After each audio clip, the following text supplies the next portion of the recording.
Hebrews 6. So let's press on to maturity by moving on from the basics about Christ's word.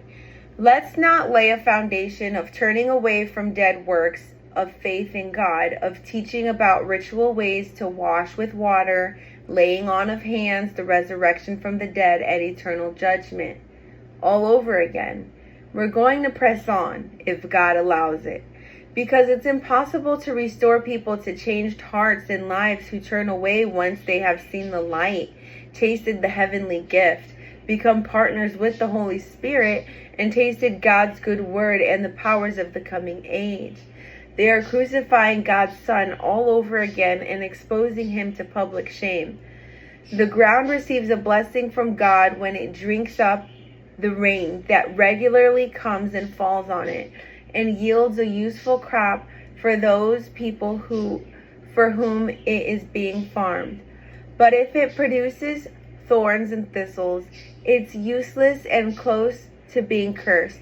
It ends up being burned. Make your hope sure. But we are convinced of better things in your case, brothers and sisters, even though we are talking this way, things that go together with salvation. God isn't unjust so that he forgets your efforts and the love you have shown for his name's sake when you served and continued to serve God's holy people. But we desperately want each of you to show the same effort to make your people sure until the end. This is so you won't be lazy, but follow the example of the ones who inherit the promises through faith and patience. Our hope in Jesus' priesthood. When God gave Abraham his promise, he swore by himself, since he couldn't swear by anyone greater. He said, "I will certainly bless you and multiply your descendants." So Abraham obtained the promise by showing patience. People pledge by something greater than themselves.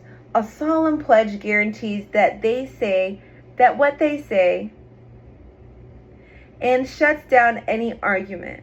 When God wanted to further demonstrate to the heirs of the promise that this purpose doesn't change, he guaranteed it with a solemn pledge. So these are two things that don't change, because it's impossible for God to lie. He did this so that we who have taken refuge in him can be encouraged to grasp the hope that is laying in front of us. This hope, which is a safe and secure anchor for our whole being, enters the sanctuary behind the curtain.